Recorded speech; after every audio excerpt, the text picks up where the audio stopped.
নমস্কার বন্ধু, আজকে আমি একদম চলে এসেছি 9:30 বাজে। 9:30 বাজে তাই চলেও এলাম। কেন বলুন তো, আজকে একাদশী, মায়ের মন্দির সারাদিন খোলা, অন্তত 12টা পর্যন্ত খোলা থাকবে, তারপর আবার কিছুক্ষণের জন্য বন্ধ হবে, আবার 3টের সময় খোলা হবে। তাই আপনাদেরকে সেই দৃশ্যই দেখাতে শেয়ার করতে চলে এলাম। আর এই যে মায়ের মন্দির খোলা, এবারে ইয়েও হবে আপনার ওই অঞ্জলি হবে, তা সেসব দৃশ্যগুলো আপনাদেরকে দেখাবো বলে চলে এলাম সাত সকালে। আর আমারও আজকে ধূপ মোমবাতি জ্বালা 2 জায়গায় হয়ে গেছে, আর এখানেও জ্বালবো।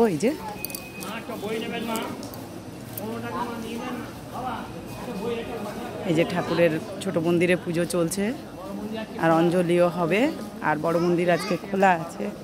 এদিকে নারায়ণেরও পুজো চলছে। এক কথায় অপূর্ব চারদিক। এই যে সত্যনারায়ণের মন্দির। আর চলুন আগে মাকে দেখাই, তারপরে ধূপ মোমবাতি জ্বালবো। অবশ্যই ধূপ মোমবাতি জ্বালবো, জেলে। আজকে হয়ে গেছে বিমল দাঁড়িয়ে,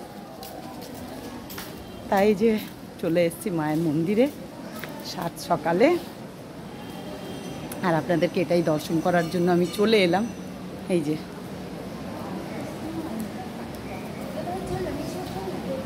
বসে আছে, আর আমিও দেখাবো আপনাদেরকে, মহামায়ার দর্শন করাবো। এই যে অবশ্যই দর্শন করুন, এত সুন্দর আজকে দিনে, তাই আমিও চলে এলাম সব কাজ ফেলে মহামায়াকে দর্শন করানোর জন্য।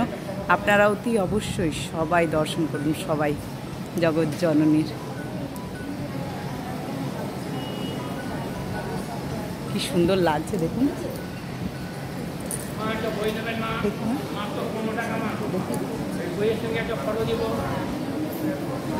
আর এই যে চলে এসেছি একদম মহামায়ার মন্দিরে, আপনারা সবাই দর্শন করুন।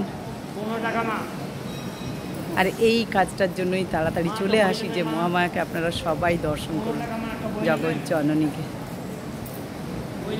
আর কি সুন্দর যে মন্দিরটি আমাদের এখানে। আর এটা হচ্ছে নাট মন্দির। এখান থেকে বসে আপনাদেরকে অনেকবারই দেখিয়েছি, এখান থেকে বসেই আমরা স্তব পাঠ করি। কিন্তু এটা যেহেতু 52 তিথিতে খোলা থাকে বলে দেখা যায়, না হলে এখানে তো করার অনুমতি নেই। তাই আমরা এই 52 তিথিতে যেদিন মায়ের মন্দির খোলা থাকে সেদিনেই আমরা এই মহামায়ার দর্শন করাতে পারি সামনে থেকে। তা দেখুন সবাই।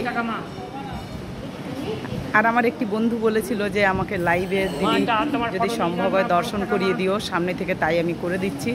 তাই আপনারা সবাই থাকুন, আর সবাই ভালো থাকুন, সুস্থ থাকুন। মহামায়ার কাছে এটাই চাওয়া, সবাই দর্শন করুন। আর অপূর্ব লাগছে মাকে দেখুন।